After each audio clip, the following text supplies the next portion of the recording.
Good morning to you all. Today we shall start another chapter, and it is not only meant only for the higher secondary students but also meant for the degree students, basically who aspire to take English honors, or the students who have already taken English as their honors subject. So before I start discussing all the aspects of the understanding of a poem, let me to clarify that it's not an easy task that each and everybody will be convinced how to understand a poem fully, but it depends on the interest of the student, how far he has taken interest in literature, or why he had chosen to literature as his honor subject. Anyway, today's discussion is about understanding poem or the poetry. You know that it is totally different from the prose, and basically most of the Indian students, though nowadays English has become very common because of the establishment of many English medium schools, but in our India till today we find many schools based on their local languages, and when they go or when they read English poems, during that time they find problem in understanding it. So I don't tell that taking this particular class all will be able to understand a poem smoothly or without any problem. That is not the matter. The matter is that once we go through, or once you watch this video clip basing on the understanding of the poem or the poetry, it will lead to a path making it easier, and you can understand yourself actually how you are just moving from the difficult to the easy one. So to say, if you learn certain tips I shall discuss, then it can at least give you certain hints about reading the poems, the way of reading, the way of understanding it, so that the poem will appeal you a little more than when you read it haphazardly. In most of the languages, poems are written, you know that, with a full of chosen words. So as a result, sometimes if we lack certain vocabulary, then we cannot understand the poems. And it so happens to the rural students basically in our India or in other states. So in order to have a thorough, or in order to have at least the grasp of the poem up to little extent, let us discuss some of the aspects of understanding the poem, so that at least we can take a poem into our heart, we can think of it, we can have, or we can develop our imagination, and at least we shall take interest in reading poems and we can understand. So let us today let us today discuss some of the aspects of the poems which will make us a little easier to understand them. First of all, let you know that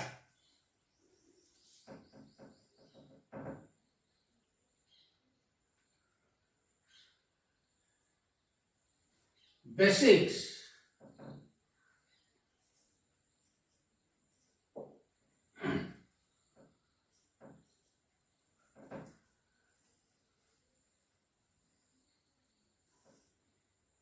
basics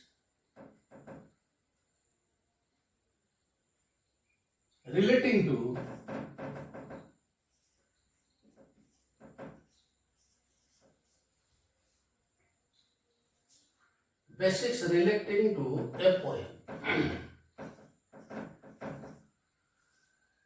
Number one, what it is? It is about learning. It is about learning the archaic words.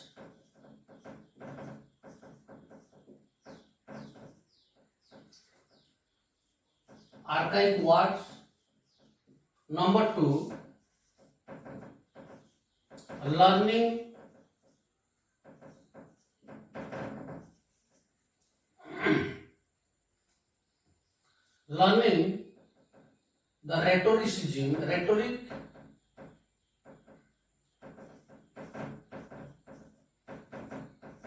the rhetoric and prosody.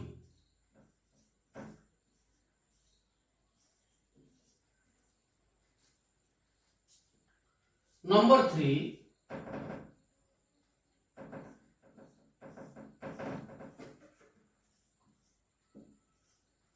learning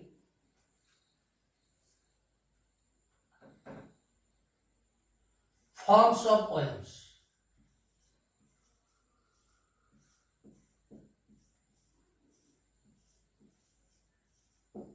These are the three things. Once we learn, or once we go to the depth of all these things, just a little, then we can have an easier path to enter into the poem world. And automatically, spontaneously, an interest will arouse in us and we shall read poems. We shall start reading poems one after another. So first of all, as it is about learning the archaic words, today let us know only a little about what it is. Later we shall discuss about the learning the rhetoricism and the prosody, rhetoric and prosody. These two refers to the most important thing, because here if it is the rhyme and the rhythm, then it is about the all the figures of speech, or it is called as the literary device or the figures of speech or poetic devices. Anyway, so today we shall discuss a little about the learning the archaic words.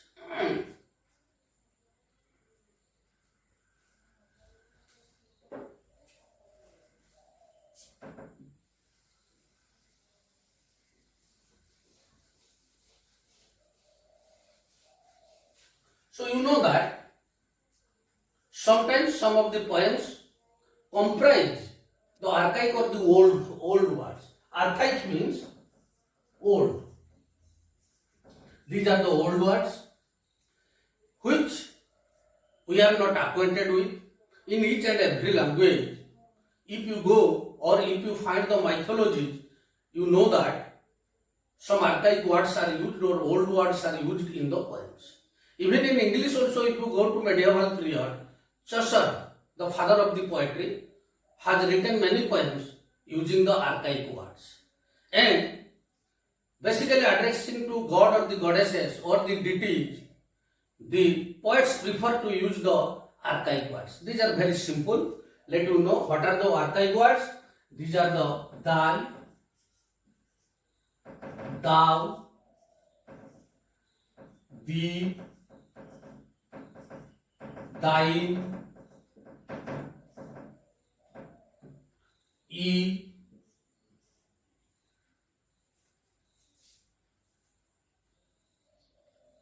shall, shalt, art, wilt, wert,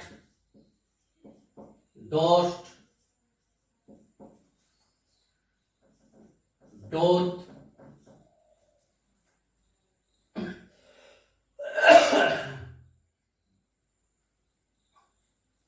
then doth,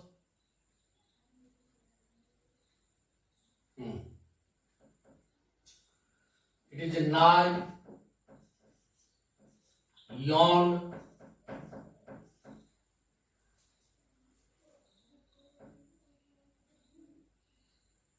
or MOR and mon, eve, etc. These are all the short forms used in poems, but these are up to here, these are the archaic words. Then what are the archaic words? What do they mean? It is very simple. Basically, thy means your, thou means you, thee means you, thine means also your,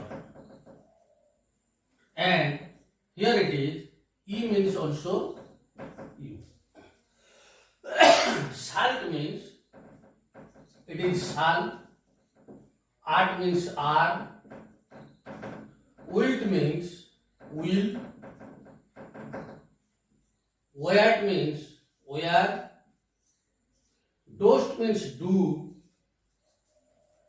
and doth means does, and nigh means near, yon means yonder or over there, you may write yonder, mon means morning, eve is evening. Another thing I have forgotten or I have left here writing, that is hast. Hast refers to have, and heart is has. See, only the pronouns and the auxiliary verbs mean most of the poems. Basically, the poets, while they write relating to gods and goddesses, they use all these things, and these archaic words you may come across dramas written in the basically in the English, I mean in old, not old periods, medieval periods and afterwards, and we should learn only these meanings of some archaic words, so that while going through them, at least we don't have any problem. First of all, let me to exemplify you in some of the poems. Suppose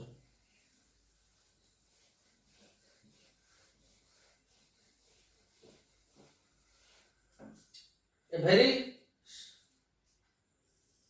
common example it is that you can find dost thou art, to dost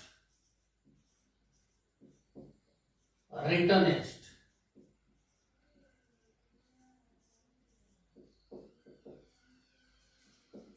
it is one of the lines written in Bible in the chapter Matthew, and you will find this particular line alluded from Bible and in the poem written by W.H. Longfellow, William Wordsworth Longfellow, in his poem A Psalm of Life. A Psalm of Life includes this particular one. And here we find, see, thou art returnest. So thou means here you, and art means are, and returnest means return. Earlier, if you go through such poem, maybe wife's bath tale, or pardoner's tale, or prologue to the Canterbury Tales, you will find all these words written like this. First of all, when you go through, you feel as if you don't know the meaning of a single word written in that poem, because almost all the poems are written in that manner. How it is? See here, returneth, maketh, goeth,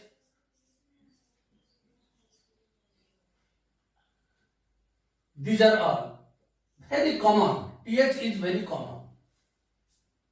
But later, soon after the medieval period, use of such words generally did not remain, or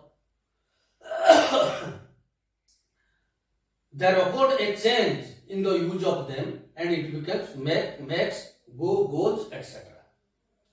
So, another very common example, suppose it is love